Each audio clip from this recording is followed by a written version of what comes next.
أعوذ بالله من الشيطان الرجيم. بسم الله الرحمن الرحيم. Sourate 17, Al-Isra, le trajet nocturne. C'est une mécoise de 111 versets. Verset 1. Au nom de Dieu, le tout miséricorde, le miséricordieux. Transcendance de celui qui fit aller de nuit, en un instant de la nuit, son adorateur de la mosquée sacrée à la mosquée ultime dont nous avons béni le pourtour, afin de lui découvrir de nos signes. C'est lui l'entendant, le clairvoyant. Explication.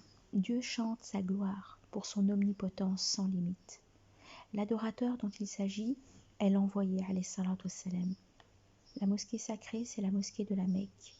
La mosquée ultime, c'est l'oratoire de Jérusalem, pays des prophètes, dont le père est Abraham alayhi salam. En ce pays béni, tous les prophètes furent réunis, en sorte que l'envoyé alayhi salatu wassalam les dirigea lors de la prière. Le segment « Nous avons béni le pourtour » signifie « Dieu a béni les plantes et les fruits du pourtour ». Le segment « C'est lui l'entendant, le clairvoyant » signifie que Dieu entend bien les propos de ses adorateurs et voit bien ce qu'ils font. En conséquence, il donne à chacun selon ses actions dans cette vie et dans la vie dernière. En ce qui concerne le trajet nocturne effectué par le prophète alayhi salatu wassalam, nombre de hadiths ont été rapportés, entre autres, celui rapporté par l'imam Ahmad. L'envoyé alayhi salatu wassalam, rapporte-t-on, a dit: Je me suis approché du Buraq.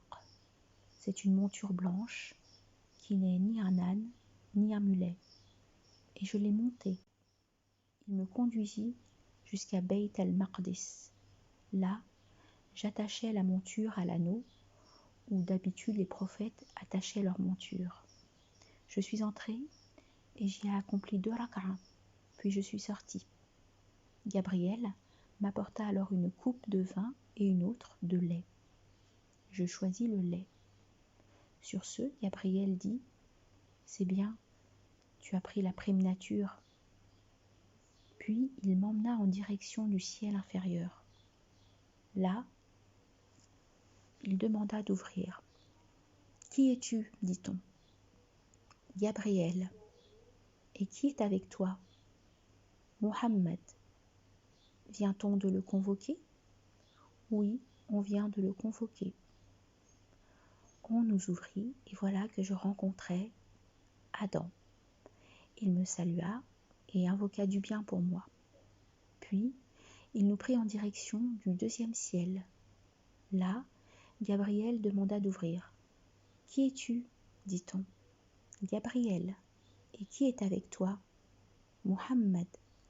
Vient-on de le convoquer? Oui, on vient de le convoquer. On nous ouvrit, et voilà que je rencontrai les 2 cousins du côté des mers, Yahya et Jésus.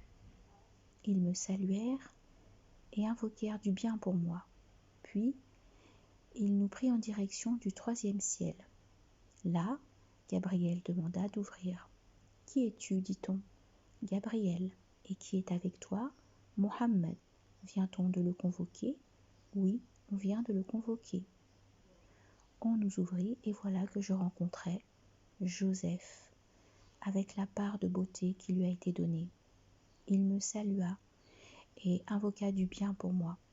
Puis il nous prit en direction du 4e ciel. Là, Gabriel demanda d'ouvrir. Qui es-tu, dit-on? Gabriel.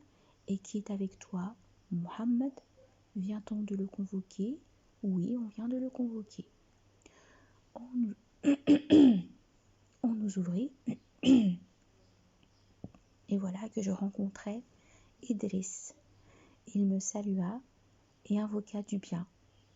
Puis, il nous prit en direction du 5e ciel. Là, Gabriel demanda d'ouvrir. Qui es-tu, dit-on? Gabriel. Et qui est avec toi? Mohammed. Vient-on de le convoquer? Oui, on vient de le convoquer. On nous ouvrit, et voilà que je rencontrai Aaron. Il me salua et invoqua du bien, puis il nous prit en direction du 6e ciel. Là, Gabriel demanda d'ouvrir. Qui es-tu, dit-on? Gabriel. Et qui est avec toi? Mohammed. Vient-on de le convoquer? Oui, on vient de le convoquer. On nous ouvrit et voilà que je rencontrai Moïse. Il me salua et invoqua du bien pour moi. Puis il nous prit en direction du 7e ciel. Là, Gabriel demanda d'ouvrir. Qui es-tu, dit-on? Gabriel. Et qui est avec toi? Mohammed. Vient-on de le convoquer? Oui, on vient de le convoquer. On nous ouvrit et voilà que je rencontrai Abraham. Il était adossé à la maison bâtie, où entrent chaque jour 70 000 anges, qui ensuite n'y reviennent pas.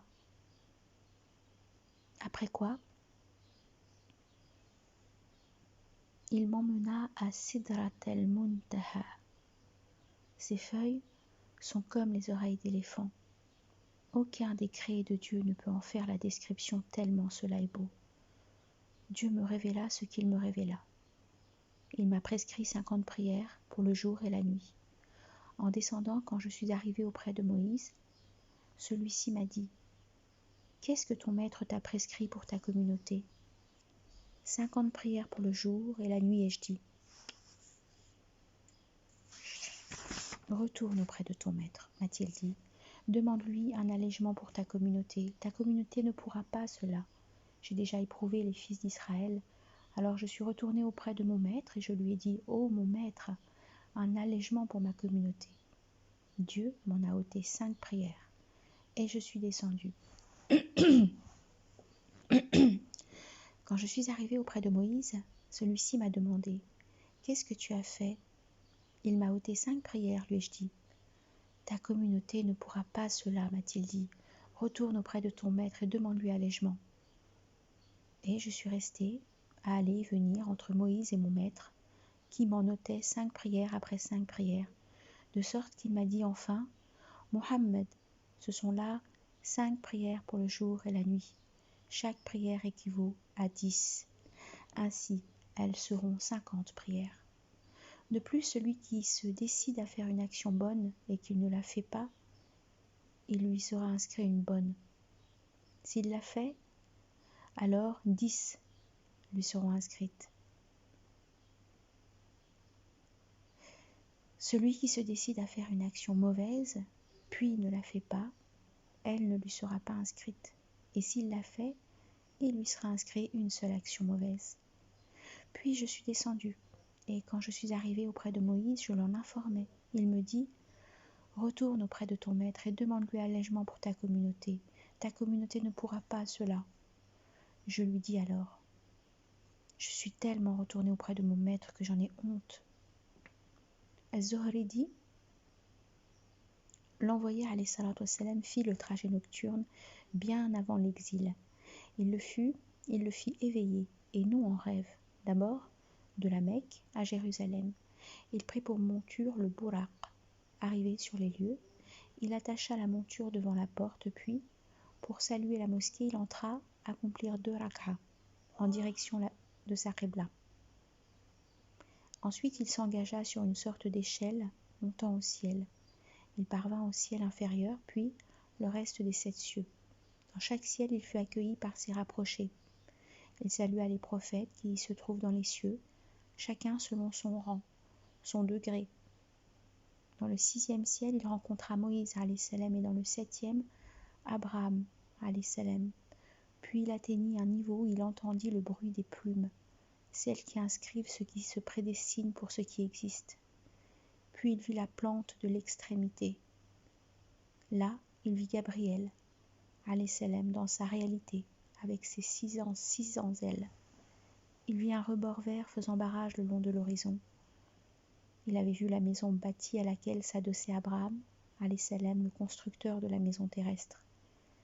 Dans la maison bâtie, il entre chaque jour 700 000 anges pour adorer Dieu. Puis, il ne retourne plus, cela jusqu'au jour de la résurrection. Le prophète alayhi salatu wassalam vit aussi le jardin et le feu. Là-bas, Dieu lui prescrivit les 50 prières, puis il les lui allégea jusqu'à 5 prières par miséricorde et indulgence pour ses adorateurs. Puis il descendit avec les prophètes à Beit el-Maqdis, où il présida la prière devant eux. Enfin, il sortit de Beit el-Maqdis et monta sur le Buraq pour retourner à la Mecque dans la nuit. Explication. Les savants divergent à propos du déroulement du trajet nocturne, mais la majorité des savants disent que le prophète alayhi salatu wassalam l'avait fait réellement, avec son corps et avec son esprit. La preuve en est la parole divine suivante. Transcendance de celui qui fit aller de nuit en un instant de la nuit son adorateur de la mosquée sacrée à la mosquée ultime dont nous avons béni le pourtour. Et puis, l'évocation de sa transcendance, c'est connu, intervient lors des choses importantes. Donc, si cela était en rêve, il n'y aurait pas de choses importantes et les dénégateurs Qurayshites n'auraient pas opposé de démenti.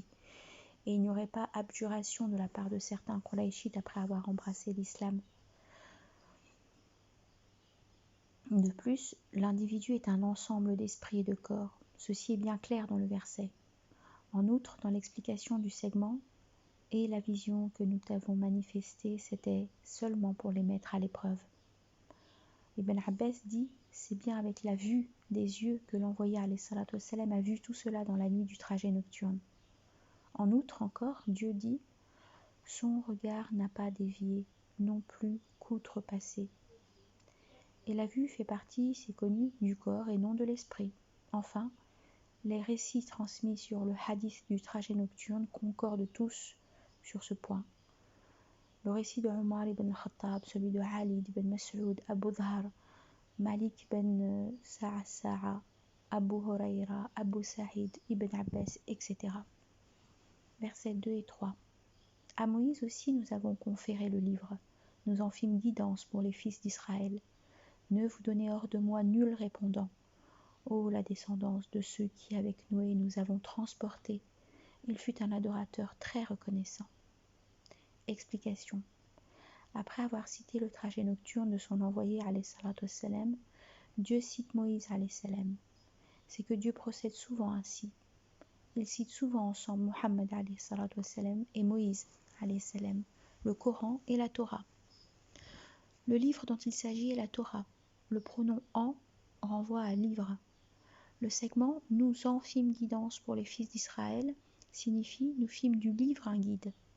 Le segment ne vous donnez hors de moi nul répondant signifie ne vous donnez pas hors moi nul protecteur, nul secourant, nul adoré.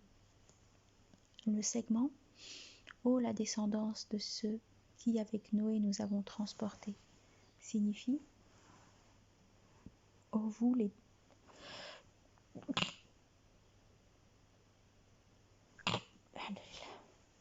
ô vous les descendants de ceux que nous sauvâmes avec Noé dans l'arche, soyez comme votre père, il fut un adorateur très reconnaissant. Rappelez mon bienfait de vous avoir dépêché Mohammed en tant qu'envoyé. Il est rapporté que Noé alayhi salam louait fréquemment Dieu, dans son boire, son manger, son vêtir et en toutes choses. C'est pourquoi il a été qualifié d'adorateur reconnaissant. Dans le hadith de l'intercession, l'envoyé alayhi salatu wassalam dit « Ils iront trouver Noé et lui diront « Ô Noé, tu es le premier des envoyés aux habitants de la terre. Et puis, Dieu t'a dénommé l'adorateur très reconnaissant. Intercède donc en notre faveur auprès de ton maître. » Versets 4, 5, 6, 7 et 8. À l'intention des fils d'Israël, nous avons statué dans le livre. Par 2 fois, oui, vous allez faire gros dégâts sur la terre, vous étant élevés, oui, à trop grande hauteur. Ainsi, quand adviendra la promesse attachée à la première des deux, nous déchaînons sur vous tel de nos serviteurs à l'assaut furieux. Jusque dans les maisons ils vous pourchassent, et voilà promesse accomplie. Puis, en votre faveur sur eux l'assaut, nous retournons. Nous vous prodiguons bien et fils, nous vous rendons plus nombreux en cohorte. Si bellement vous agissez, c'est pour vous-même que vous aurez agi. Si mal vous agissez, sera été contre vous-même. Donc, quand adviendra la promesse de la seconde fois, qu'ils mettent à mal vos faces, qu'ils profanent le temple, comme ils l'avaient profané la première fois, qu'ils réduisent tout ce qu'ils dominent à néant. Peut-être votre maître vous sera-t-il miséricorde. Si vous recommencez, nous recommencerons. Nous avons fait de la Géhenne pour les dénégateurs une prison. Dieu dit qu'il a déjà informé les fils d'Israël dans le livre descendu à eux qu'ils allaient par 2 fois faire dégâts sur la terre et afficher orgueil démesuré. Ce qui veut dire qu'ils allaient être des tyrans et deviendraient iniques avec les gens. Le segment, la promesse attachée à la première des deux, est celle liée au premier dégât. Le segment, nous déchaînons sur vous tels de nos serviteurs à l'assaut furieux, signifie nous donnerons sur vous pouvoir et autorité à des cohortes d'hommes puissants, durs et violents, qui s'approprieront votre pays, entreront dans vos maisons à leur guise, sans craindre personne. Les exégètes divergent sur ces gens-là qui avaient soumis les fils d'Israël. Ibn Abbas et Qatada disent « Les premiers qui les dominèrent furent Jalout et ses soldats. » Saïd ben Jubayr et d'autres disent « Ce sont Bakhtansar et les siens. » En somme, quand les fils d'Israël devinrent des tyrans et dévièrent, en tuant plusieurs de leurs prophètes et de leurs savants, Dieu envoya sur eux leurs ennemis pour les punir et les humilier. En référence à parole, ton maître n'est pas injuste envers ses serviteurs. Zahid ben el-Moussaïb dit Bakhtansar prévalut sur la Syrie. Il détruisit le temple et les tua. Puis, il marcha sur Damas. Là, il trouva qu'on faisait bouillir le sang. Il les interrogera sur ce que c'était ce sang. Ils lui dirent Nous avons trouvé nos pères faire cela. À cause de ce sang, il tua alors 70 000 soumis, et bien d'autres encore. Bakhtansar avait effectivement tué leurs nobles et leurs savants au point où disparurent ceux qui connaissaient la Torah, et il avait aussi pris nombre de captifs parmi les fils des prophètes, etc. Le segment Si bellement vous agissez, c'est pour vous-même que vous aurez agi. Si mal vous agissez, ce aura été contre vous-même. Est synonyme de qui effectue une œuvre salutaire, c'est pour soi-même. Une mauvaise, c'est contre soi-même. Le segment qu'ils mettent à mal vos faces signifie ils vous humilieront et vous soumettront. Le segment qu'ils profanent le temple signifie ils profaneront le temple de Jérusalem. Le segment peut-être votre maître vous fera-t-il miséricorde signifie Dieu les écartera de vous. Le segment si vous recommencez, nous recommencerons signifie si vous retournez aux dégâts, nous ferons la même chose contre vous, avec en plus le châtiment que nous vous réservons dans la vie dernière. C'est pourquoi il est dit Nous avons fait de la Géhenne pour les dénégateurs une prison. Versets 9 et 10. Voici le Coran qui guide à la voie la plus droite. Il apporte aux croyants qui effectuent les œuvres salutaires la bonne nouvelle d'un salaire magnifique. Quant à ceux qui ne croient pas à la vie dernière, nous leur ménageons un douloureux châtiment. Explication. Dieu loue le Coran qu'il a fait descendre sur son envoyé alayhi salatu wassalam. Le Coran est le livre qui guide au chemin le plus clair. Il annonce la bonne nouvelle du jardin pour qui croit et fait les bonnes actions. Il avertit aussi les autres d'un châtiment de douleur qu'ils subiront au jour de la résurrection. Annonce-leur un châtiment douloureux. Verset 11. Seulement l'humain lance vers son propre malheur le même appel que vers le bonheur. L'humain n'est que précipitation.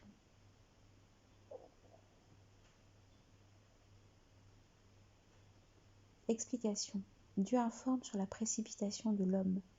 Souvent l'homme invoque la mort, la faillite, le malheur contre lui-même ou contre son enfant. Dans ces cas, si Dieu lui répondait, il l'abolirait à cause de l'invocation. En référence à parole, si Dieu mettait à presser le malheur des hommes comme l'empressement de ces derniers au bonheur, leur terme serait déjà accompli. Le prophète alayhi salatu wassalam, rapporte-t-on, a dit « N'invoquez pas contre vous-même ou contre vos biens, de crainte que vous ne receviez une fois de Dieu une réponse avec laquelle il exauce. » Verset 12. Du jour et de la nuit, nous avons fait 2 signes. Nous effaçâmes le signe de la nuit et fîmes celui du jour, propice à la clairvoyance, pour vous permettre de quêter quelques grâces de votre maître, et de connaître le nombre des ans, le calcul, et nous articulons tout distinctement. Explication. Ce sont là des signes grandioses dont Dieu a fait gratitude pour les hommes. Il a organisé la nuit et le jour, de sorte que l'homme se repose la nuit et s'active le jour, connaît le nombre des jours, des semaines, des mois, des années, détermine les délais pour les prêts, les adorations, etc.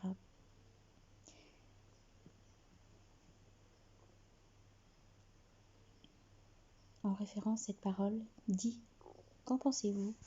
Si Dieu eût fait sur vous la nuit perpétuelle jusqu'au jour de la résurrection, quel Dieu autre que Dieu vous rendrait-il une lumière ? N'entendez-vous pas ?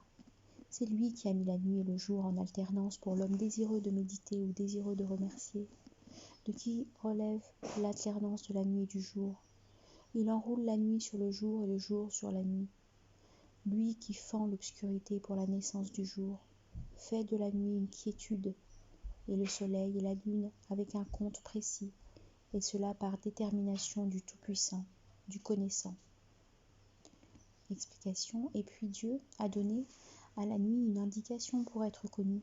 C'est le noir, l'apparition de la lune, alors que le jour, c'est la lumière avec le lever du soleil.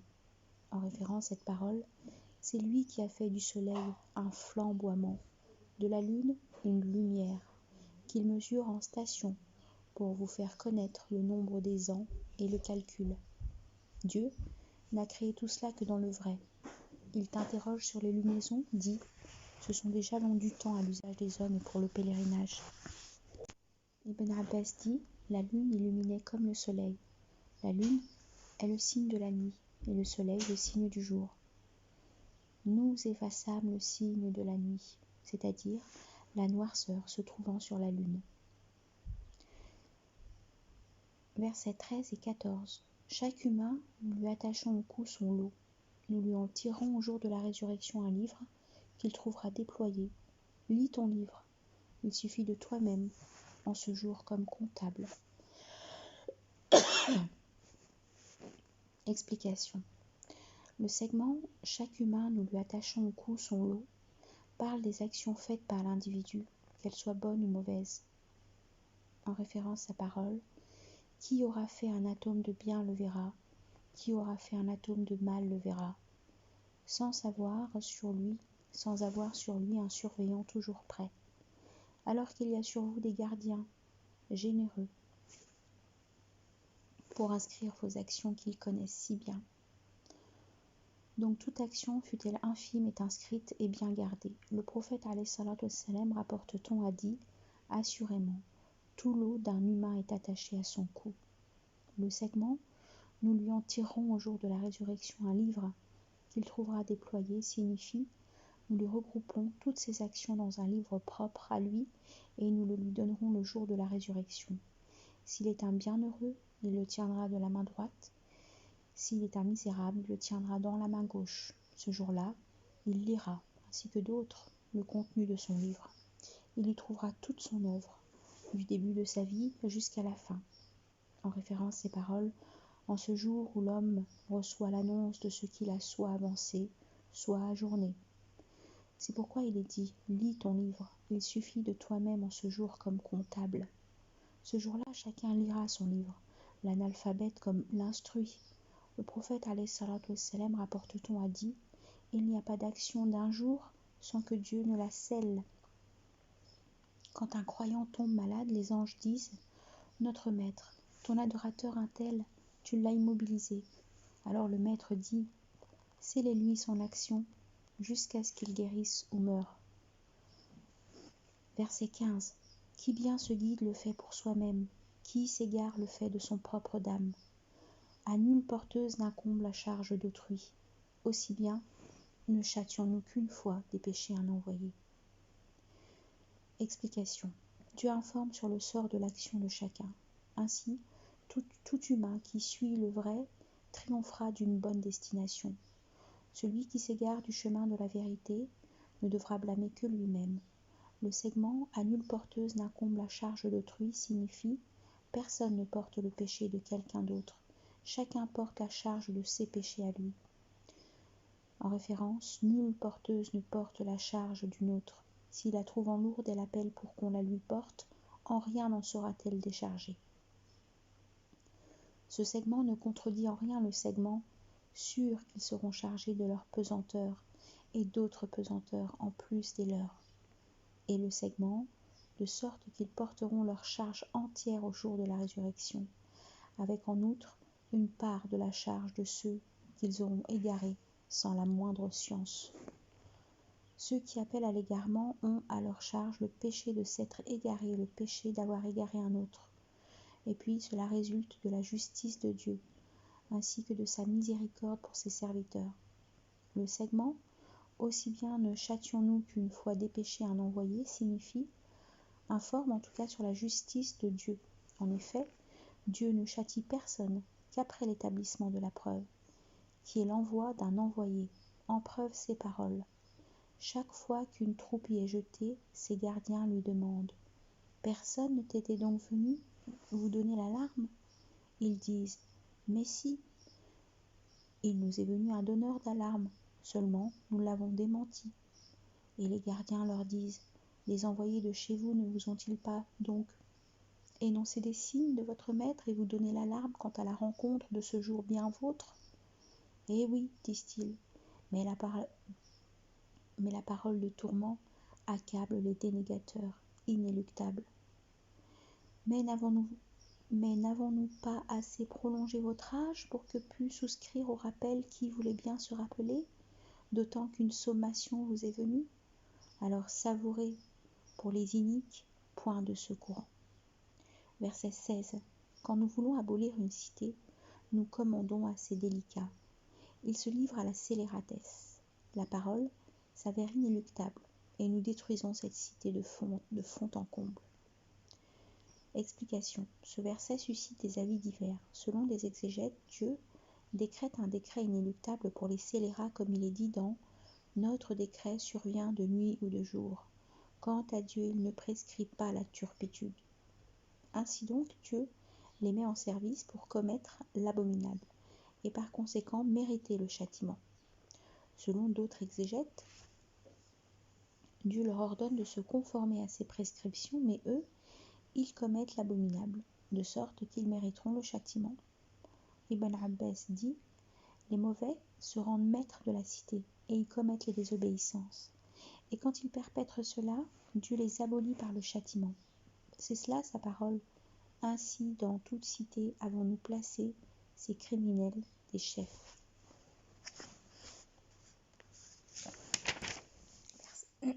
Verset 17. Combien de générations n'avons-nous pas aboli de la sorte depuis Noé, qu'il suffise de ton maître pour être, sur les crimes de ses serviteurs, informé, clairvoyant. Explication. Dieu lance un avertissement aux dénégateurs de Quraysh, qui démentent encore son envoyé, alayhi salatu wassalam. Il leur dit qu'il a déjà aboli des peuples entiers qui ont démenti les prophètes, et cela depuis Noé, alayhi salam. Cette parole divine donne la preuve que les générations entre l'époque d'Adam, alayhi salam, et celle de Noé, alayhi salam, étaient des générations de soumis. Ibn Abbas dit, entre Adam et Noé, alayhi salam, il eut 10 siècles de soumission. Le segment, qu'il suffise de ton maître pour être, sur le crime de ses serviteurs, informé, clairvoyant, signifie Dieu est connaissant de toutes leurs actions, et à lui rien ne peut être caché. Versets 18-19. Qui veut la vie hâtive, en elle nous lui hâtons ce que nous voulons, pour qui nous voulons. Après quoi, nous lui constituons la géhenne pour y brûler dans l'opprobre et la déréliction. Qui veut la vie dernière et soutient vers elle l'allure qu'elle impose, à condition encore d'être croyant. Ceux-là verront leur allure gratifiée. Explication. Dieu informe que celui qui cherche seulement à avoir les bienfaits de cette vie n'aura pas toujours ce qu'il demande, car c'est lui qui décide de cela. Le prophète alayhi salatu wassalam, rapporte-t-on, a dit « L'ici-bas est la demeure de qui n'a pas de demeure, le bien de qui n'a pas de bien. Pour elle, amoncelle celui qui n'a pas de raison. » Le segment et soutient vers elle l'allure qu'elle impose signifie et agit en conséquence en suivant le chemin de l'envoyé alayhi salatu wassalam avec le cœur d'un adorateur croyant à la rétribution. Le segment et soutient vers elle l'allure qu'elle impose signifie et agit en conséquence en suivant le chemin de l'envoyé alayhi salatu wassalam avec le cœur d'un adorateur croyant à la rétribution. Versets 20 et 21. À chacun, nous dispensons, aux uns comme aux autres, une part de son maître. Le don de ton maître n'est nullement exclusif. Vois cependant comme nous privilégions les uns sur les autres.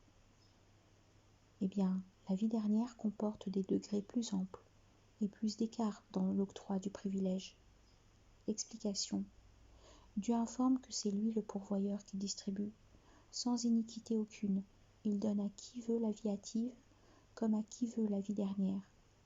Le segment, le don de ton maître n'est nullement exclusif, signifie personne ne peut faire barrage au don de Dieu ou le repousser. Le segment, vois cependant comme nous privilégions les uns sur les autres, fait allusion aux disparités existant entre le riche et le pauvre, le beau et le laid, celui qui meurt jeune et l'autre qui meurt vieux, etc. Le verset, eh bien, la vie dernière comporte des degrés plus amples et plus d'écart dans l'octroi du privilège, annonce ici que les degrés en mérite et en récompense ne sont pas les mêmes. Il y a des rangs différents pour les bienheureux. En outre, la disparité touchera aussi les locataires de la Géhenne. Ceux-là seront, selon leur action, disposés dans des degrés descendants jusqu'à atteindre le fond. Verset 22. N'installe pas à côté de Dieu d'autres dieux. Tu te morfondrais dans l'opprobre et l'abandon. Explication. Dieu recommande à celui qui l'adore de ne rien lui associer, sinon il resterait à coup sûr blâmé pour son associance, sans aucun secourant. Versets 23 et 24. Ton maître a décrété que vous l'adoriez lui seul, et dans le bel agir à l'égard des pères et mères. Si chez toi ils atteignent au grand âge, l'un d'eux ou bien tous les deux, ne va pas leur dire ouf, ni les rudoyer, dis-leur des paroles généreuses. Abaisse devant eux l'aile de la déférence, en esprit de miséricorde. Dis, mon maître, garde-les tous deux en ta miséricorde, de même qu'ils m'ont élevé tout petit. Explication. Dieu ordonne qu'on l'adore seul, sans aucun associé, et qu'on agisse bellement à l'égard des pères et mères. Sois-moi reconnaissant comme à tes pères et mères, je suis la destination de tout. Le segment, si chez toi ils atteignent au grand âge, l'un d'eux, ou bien tous les deux, ne va pas leur dire ouf, ni les rudoyer, signifie ne leur fais pas entendre de mauvais propos, même pas ce petit mot, et ne leur adresse pas le moindre geste blâmable, n'agite même pas la main devant eux. Le segment, dis-leur des paroles généreuses, signifie parle-leur avec respect et gentillesse. Le segment abaisse devant eux l'aile de la déférence, en esprit de miséricorde, signifie sois humble par tes actions à leur égard. L'invocation, mon maître, garde-les tous deux en ta miséricorde de même qu'ils m'ont élevé tout petit, signifie l'enfant doit la faire en faveur de ses pères et mères atteignant au grand âge et à leur mort. Il est rapporté que Malik ibn Rabi'a a dit j'étais assis chez l'envoyé alayhi salatu wassalam quand un Ansarite vint et dit ô envoyé de Dieu, est-ce qu'il me reste encore de la bienfaisance à faire en faveur de mes pères et mères? Le prophète alayhi salatu wassalam dit oui, 4 qualités. Priez pour eux et implorer le pardon pour eux. Faire aboutir leur engagement. Honorer leurs amis. Préserver les liens de matrice. Car sans eux, tu n'aurais jamais eu de lien de matrice. C'est cela qui te reste de bienfaisance à faire en leur faveur après leur mort.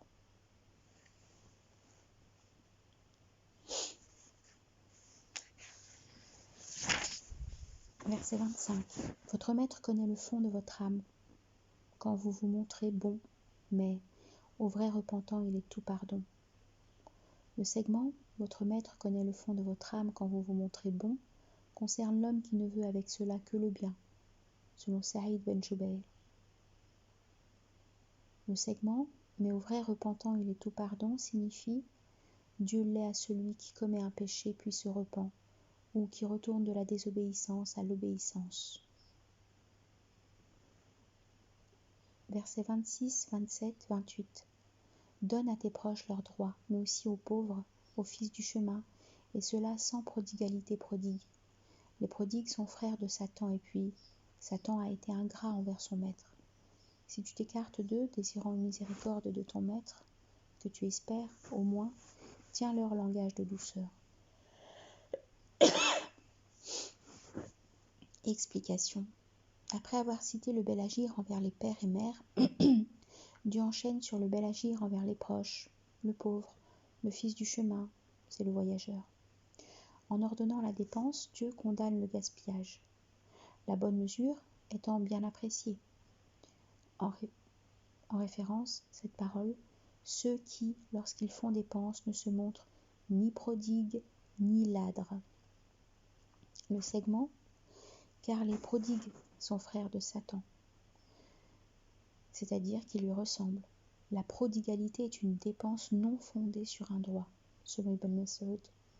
Elle est une dépense faite dans la désobéissance à Dieu, dans autre chose que le droit, dans le dégât, selon Qatada.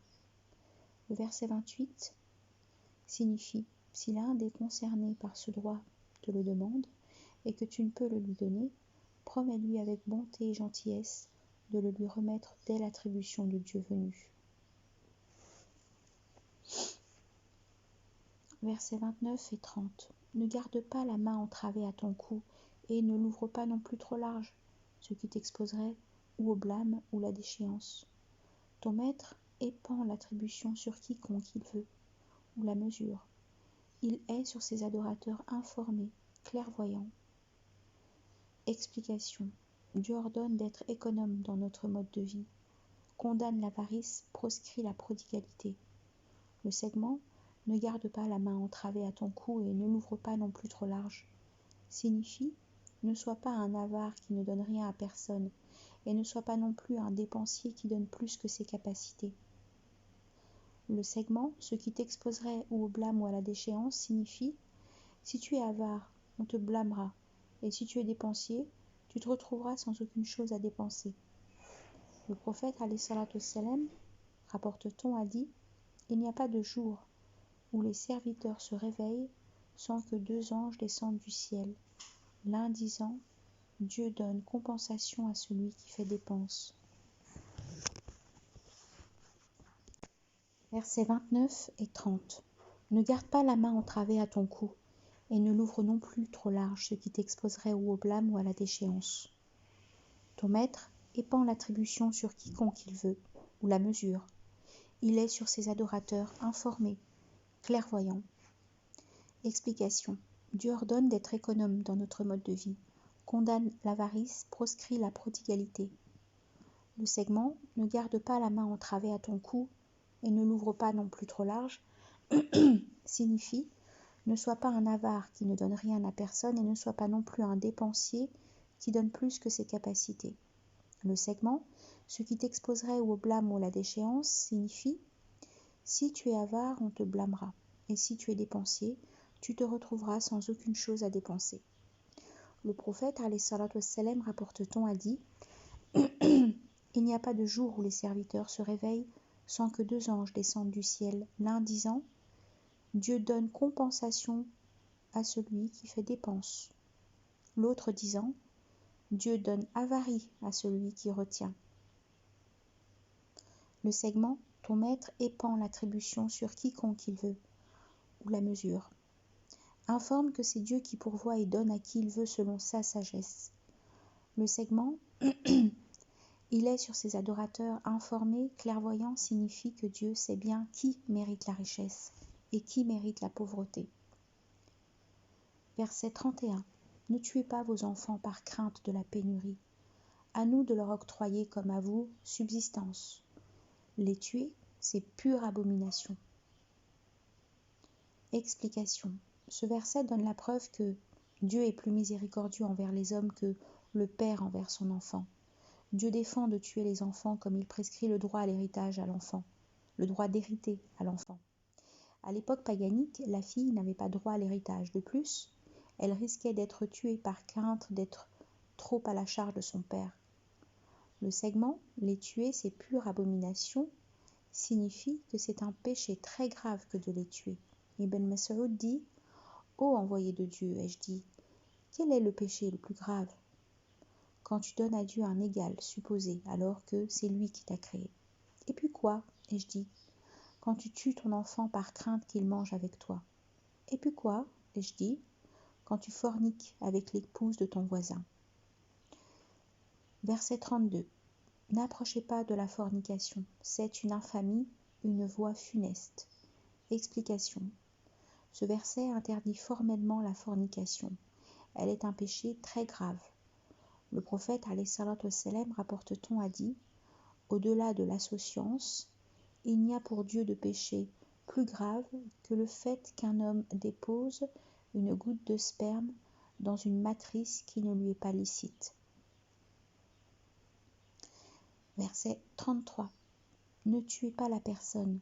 Dieu la protège par un interdit, sauf si c'est à bon droit. Quiconque est injustement tué, nous conférons un pouvoir à son ayant droit. Que ce dernier s'abstienne de surenchère dans le meurtre, il est bien secouru. Explication. Ce verset défend formellement de tuer sans droit une âme.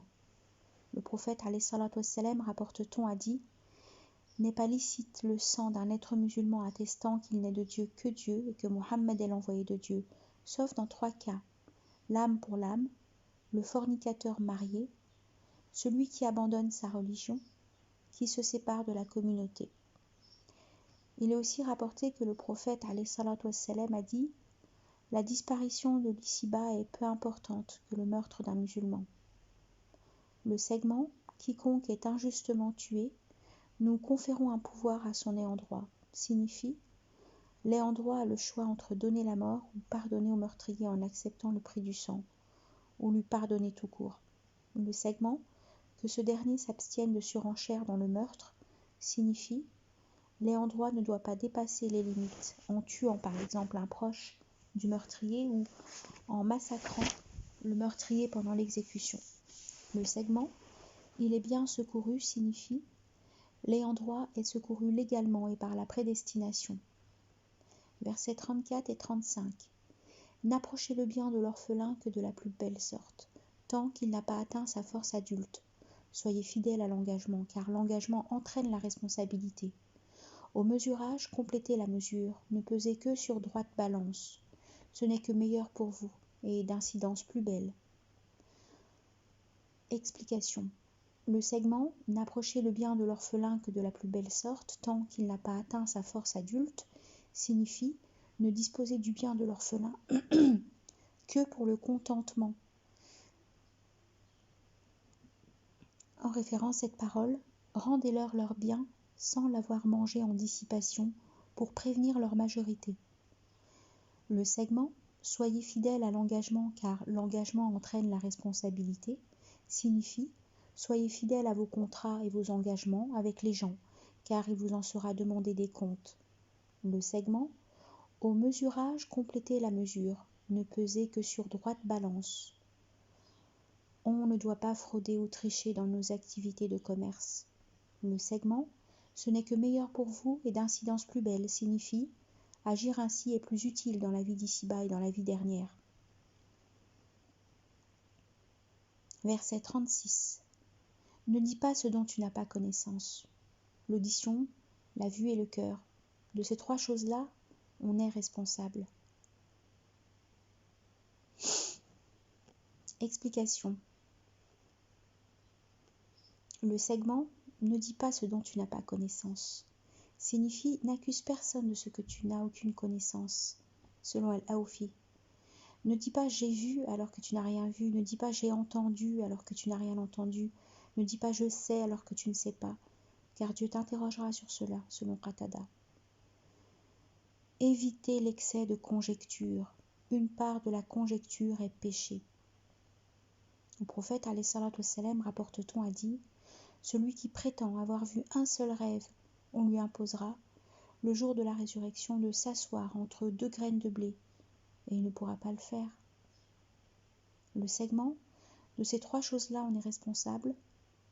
Au jour de la résurrection, l'individu sera interrogé sur cela.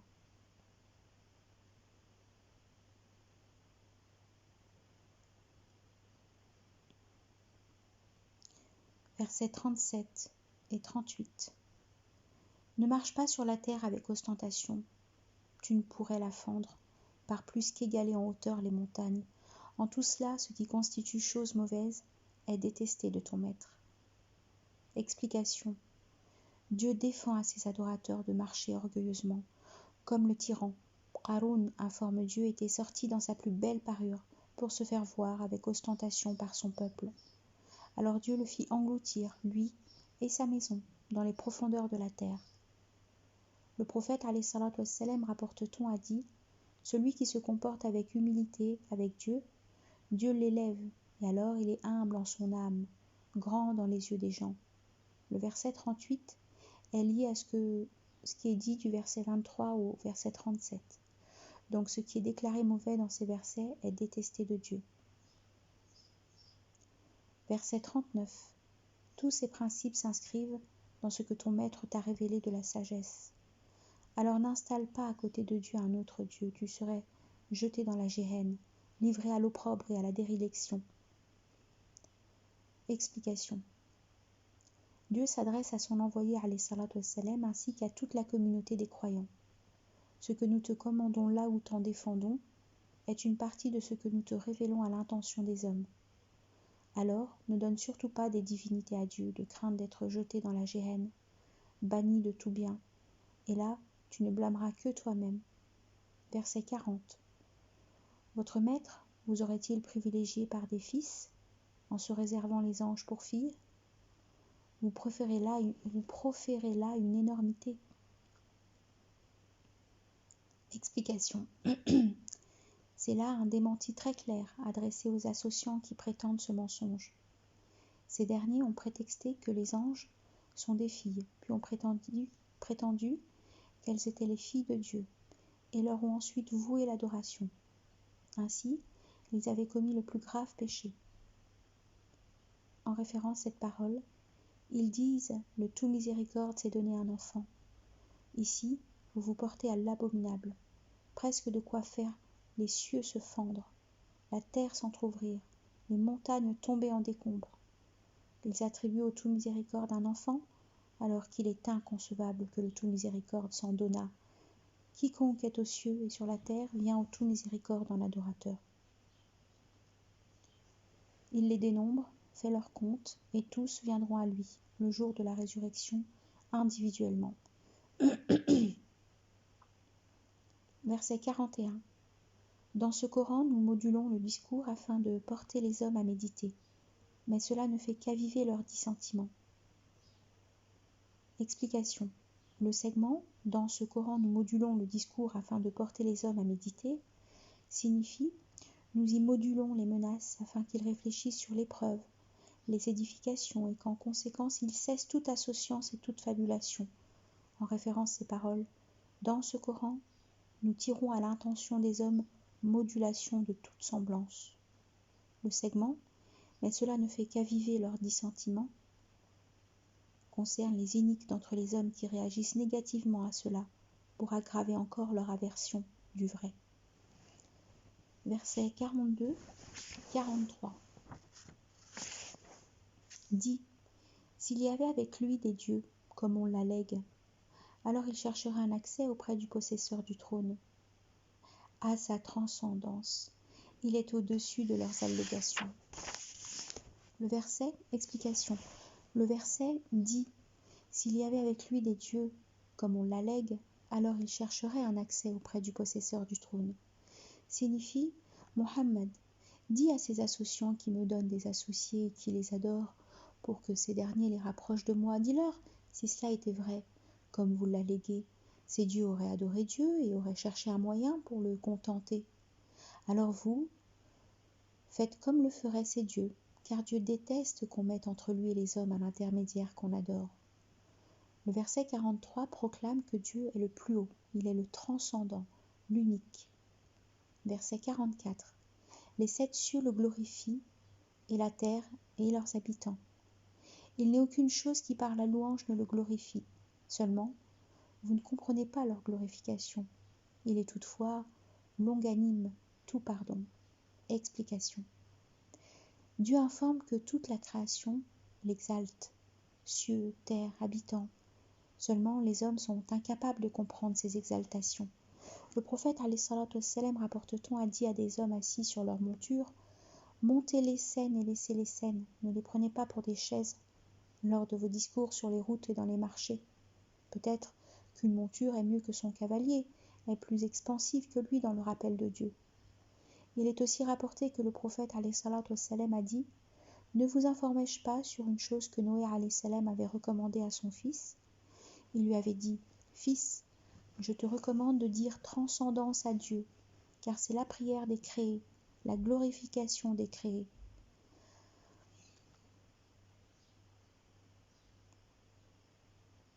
Grâce à elle, les créés reçoivent leur attribution.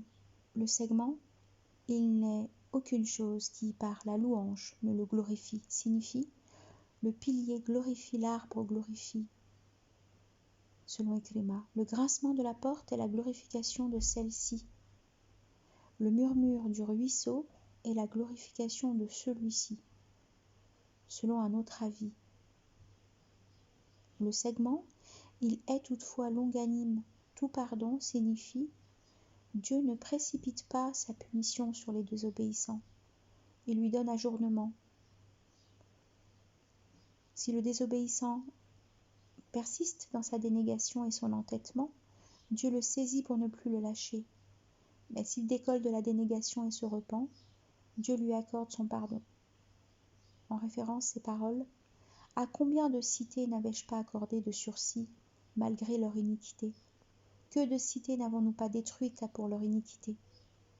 Qui perpètre un mal fait preuve d'iniquité envers lui-même, puis demande pardon à Dieu, trouve Dieu tout pardon, miséricordieux.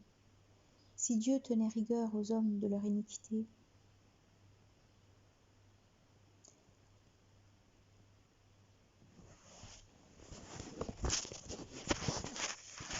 versets 45-46. Quand tu récites le Coran, nous posons entre toi-même et ceux qui ne croient pas à la vie dernière un rideau caché. Nous posons sur leur cœur des voiles pour qu'ils ne le comprennent pas, et dans leurs oreilles une surdité. En viens-tu à rappeler en récitant le Coran ton maître en son unicité? Ils tournent le dos pour manifester leur dissentiment. Explication. Dieu dit cela à son envoyé alayhi salatu wassalam. Le verset « Quand tu récites le Coran, nous posons entre toi-même et ceux qui ne croient pas à la vie dernière un rideau caché » est synonyme de « Ils disent notre cœur reste opaque à ton appel, nos oreilles sourdes, entre nous un écran s'interpose. » Il est rappelé que Asma, fille d'Abou Bakr, a dit « Al-Awra Jamil vint en criant, pendant que l'envoyé alayhi salatu wassalam était assis. Et à côté de lui Abou Bakr. Celui-ci lui dit « Voilà que celle-là arrive et je crains qu'elle te voie. » Le prophète alayhi salatu wassalam dit « Elle ne me verra pas. » Puis il lut un Coran grâce auquel il se sauvegarda d'elle. C'est « Quand tu récites le Coran, nous posons entre toi-même et ceux qui ne croient pas à la vie dernière un rideau caché. » Elle était arrivée, s'était tenue debout devant Abou Bakr sans pouvoir voir le prophète alayhi salatu wassalam. Le segment « En viens-tu à rappeler en récitant le Coran ton maître en son unicité » est synonyme de « Et pourtant au rappel de Dieu dans son unicité s'insurge le cœur de ceux qui ne croient pas aux choses dernières. » Qatada dit « Quand les musulmans ont dit « Il n'est de Dieu que Dieu », les associants démentirent cela. Cela fut jugé si insupportable qu'Iblis et sa cohorte en suffoquèrent. Dieu tenait alors à le faire passer, appuyer, élever, prévaloir sur ses adversaires. Versets 45 et 48. Nous savons parfaitement ce qu'ils écoutent quand ils t'écoutent ou quand ils se parlent en confidence. Ils disent alors, ces iniques, vous ne faites que suivre un homme ensorcelé. Vois combien il t'applique de semblances. Ils s'égarent. Ils sont incapables de trouver un chemin. Explication. Dieu informe son envoyé alayhi salatu wassalam de ce que les chefs de Quraysh se sont dit.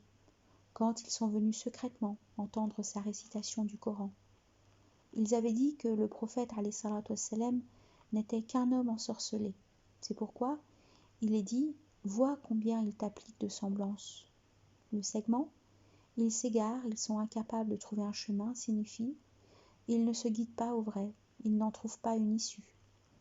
Ibn Ishaq dit « Une nuit, Abu Sufyan et Abu Jahl ben Hisham et Akhnas ben Shariq sortirent séparément pour écouter l'envoyé alayhi salatu wassalam dans sa prière de nuit chez lui. Chacun d'eux s'assit à un endroit et écouta la récitation du prophète alayhi salatu wassalam. Aucun ne savait l'emplacement de l'autre. Ils restèrent écouter jusqu'à l'aube, puis se retirèrent. La route les réunit quand même, et ils se firent des reproches. Puis ils se dirent « Ne retournez plus, si l'un de vos sots vous voyait, vous susciteriez en lui quelque chose. » Et ils s'en allèrent. La nuit suivante et celle d'après aussi, ils firent la même chose. Dans cette nuit, ils s'engagèrent cette fois de ne plus jamais récidiver. Au lever du soleil, Al-Akhnas alla chez Abu Sufyan et lui demanda « Abu Handala, dis-moi ton avis sur ce que tu as entendu de Muhammad. » Abu Sufyan dit « Oh Abu Thalaba, par Dieu, j'ai entendu des choses que je connais tout en sachant aussi ce qu'on veut par elles.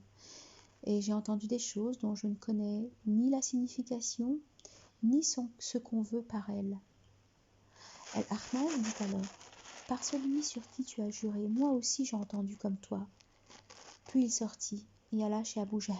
« Oh Abu al-Hakam, quel est ton avis sur ce que tu as entendu de Muhammad ?»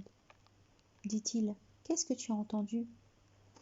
Avec les Abd Manaf, nous nous sommes disputés à propos de l'honneur. Ils ont nourri, alors nous avons nourri. Ils ont transporté, alors nous avons transporté. Ils ont donné, alors nous avons donné. Et quand nous nous sommes mis, eux et nous, sur les pieds au service des cortèges, à la façon de 2 chevaux de Paris, ils ont dit « De nous sortira un prophète à qui viendra la révélation du ciel. » Quand est-ce que nous atteindrons celle-là ? Par Dieu, nous ne croirons jamais en lui, et nous ne lui accorderons aucun crédit. Sur ce, El-Akhnas s'est levé et l'a laissé.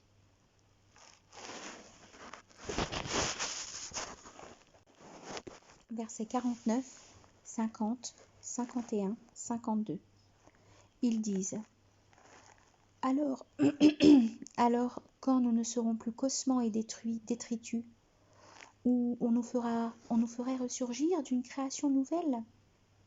Dis, soyez de pierre ou de fer, ou d'une nature défiant selon vos cœurs, la résurrection. Ils diront alors, qui nous recommencera ? Dis, celui qui vous a créé la première fois. Alors, hochant vers toi de la tête, ils diront, pour quand cela ? Dis, peut-être que cela est proche. Le jour où il vous convoquera, vous répondrez par sa louange, puis vous estimerez n'être demeuré qu'un instant. Explication. Dieu informe sur les dénégateurs et sur ce qu'ils pensent du jour de la résurrection. Le verset 49 est synonyme de « Quoi, disent-ils, nous serions pour de bons renvoyés à notre ornière une fois réduits à des os corrodés ? Ce serait, disent-ils, funeste répétition. » Le segment « Soyez de pierre ou de fer ou d'une nature défiant selon vos cœurs la résurrection » signifie que vous soyez, si vous voulez, de ces matières plus solides que les ossements et les détritus, Dieu vous ressuscitera certainement. Ibn Omar dit « Même quand vous serez morts, nous vous ferons revivre. » Qatada dit « Soyez ceux que vous voulez, Dieu vous ressuscitera après votre mort. » Le segment « Qui nous recommencera » signifie « Qui nous recommencera après être devenu de pierre, de fer ou d'un autre objet plus dur ?» Le segment « Celui qui vous a créé la première fois » signifie « Celui qui vous a créé avant, vous n'étiez rien du tout, puis vous êtes devenus des êtres humains grâce à lui, l'omnipotent qui vous ressuscitera de tout état où vous seriez. C'est lui qui instaure la création puis la recommence, ce qui est pour lui bien facile. Le segment « Alors, hochant vers toi de la tête, ils diront « Pour quand cela ?» signifie « Les dénégateurs hochent la tête par raillerie » selon Ibn Abbas. Le segment « Pour quand cela est synonyme de. Ils disent encore, à quand cette menace pour autant que vous soyez véridique? Ils veulent l'avancer ceux qui ne croient pas. Le segment, peut-être que cela est proche, signifie, prenez garde, cela est inéluctable. Tout ce qui viendra certainement est proche. Le segment, le jour où il vous convoquera, vous répondrez par sa louange, signifie, le jour de la résurrection, Dieu vous ordonne de sortir, et vous vous levez tout en réponse à son ordre. En référence ces paroles, et qu'à son premier appel aussitôt de la terre vous sortiez. Notre décret ne fait qu'un avec son objet comme l'éclair du regard. Nous n'avons à dire une chose si nous la voulons que soit, et elle est. Or il n'y aura qu'une semonce unique, et les voilà sur l'air d'insomnie. Le prophète alayhi salatu wassalam, rapporte-t-on, a dit « C'est comme si je vois les tenants de « Il n'est de Dieu que Dieu » se lever de leur tombe, en dépoussiérant leur tête et en disant « Il n'est de Dieu que Dieu ». Le segment « Puis vous estimerez n'être demeuré qu'un instant » est synonyme de « Ce sera le jour où ils la verront comme s'ils n'avaient séjourné au tombeau qu'un soir ou son matin. Nous savons mieux que personne ce qu'ils disent, puisque leur plus fort raisonneur dit « Nous n'y sommes restés qu'un jour ». Au jour où l'heure se lève, les criminels jurent qu'ils ne sont pas demeurés plus d'une heure dans leur tombe. Verset 53. Dis à mes serviteurs, dis à mes adorateurs de parler de la plus belle sorte, car Satan met entre eux la discorde. Satan est à l'homme ennemi déclaré. Explication. Dieu ordonne à son envoyé alayhi salatu wassalam de recommander aux adorateurs les paroles les plus affables. S'ils n'agissent pas ainsi, Satan trouvera matière de discorde à semer entre eux. Ce dernier fera de telle sorte à faire passer les mauvaises paroles à l'action, car il est l'ennemi déclaré d'Adam alayhi salam et de sa descendance, depuis qu'il a refusé de se prosterner à lui. Le prophète alayhi salatu wassalam, rapporte-t-on, a dit que personne d'entre vous n'agite son arme devant son frère, car personne d'entre vous ne sait ce que Satan glissera dans la main. Sinon, il tombe dans un trou, dans le feu.